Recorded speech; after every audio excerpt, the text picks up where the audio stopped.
अस्सलाम वालेकुम and good evening everybody. मैं हूं मेहर बुखारी और आज क्रॉस फायर का आगाज कल की खबर से। ये खबर तो कल की है लेकिन हजारों बयानों, बेतुके और खोखले नारों में दब के रह गई। अगर किसी मुहज़्ज़ब मुआशरे में यह वाक़या हो गया होता तो तूफान बर्पा हो जाता, सरबराह हुकूमत अंगारों पर लौटता, इस वाक़े की तहकीक करता, असबाब जानता और अपनी पूरी सल्तनत के इंतज़ामी ढांचे की रेडिकल सर्जरी तक ना खुद चैन से बैठता और ना ही किसी को बैठने देता। लेकिन ऐसा जिंदा मुआशरों में ही होता है। सोए हुए इंसानों के जंगलों में ऐसी रवायात जन्म नहीं लेती।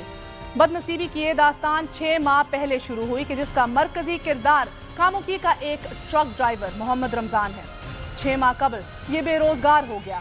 5 बच्चों की कफालत इसकी जिम्मेदारी थी, जिसको पूरा करने के लिए मोहम्मद रमजान रोज घर से मजदूरी के लिए निकलता लेकिन खाली हाथ लौटता।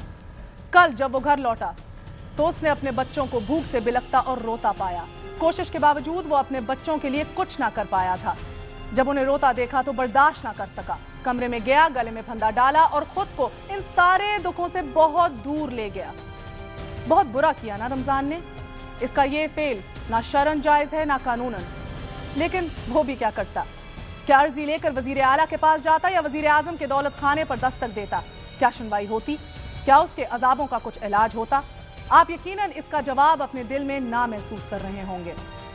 तो फिर मर जाना ही बेहतर है ऐसे मुआशरे में कि जहां हमसाए के घर की भूख महसूस ना की जाती हो, जिस कौम के सरबराह हुकूमत की सूटों और टाइयों की कीमतें लाखों में हों, जिस कौम के रहनुमा बात तो गरीबों की करते हों लेकिन रहते बंगलों और महलों में हों, जहां के पॉलिसी साजों के पेट में कभी फाके से दर्द ना उठा हो, जहां एक गरीब की बेटी और बख्तावर में फासले सदियों पर मुहीत हों, जहां के बिलावल भुट्टो जरदारी ने भूख की शक्ल ना देखी हो और कौम के बिलावल पेट पर पत्थर बांधे फिर रहे हों, जहां के हुसैन नवाज और हमजा शहबाज बड़े बड़े बिजनेस ग्रुप चला रहे हों और आम लोगों के हुसैन और हमजे डिग्रियां हाथों में पकड़े सड़कों पर नौकरियों के लिए रुल रहे हों।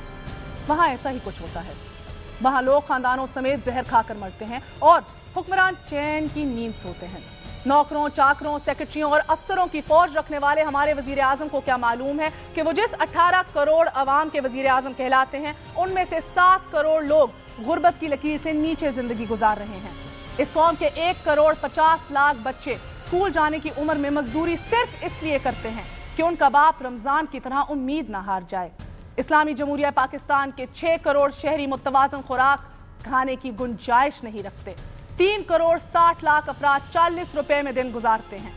इस कौम के 6 करोड़ लोग गुर्बत और बदअमनी और मुआशी नाहमवारी की वजह से जहनी मरीज बन चुके हैं। दूसरे लफ्जों में जनाब वजीर आजम, आपने और आपके पेशरों ने इस कौम को पागल कर दिया है। जिस मुल्क में 18 में से 6 करोड़ लोग पागल हों उस मुल्क को मुल्क नहीं पागल खाना कहते हैं।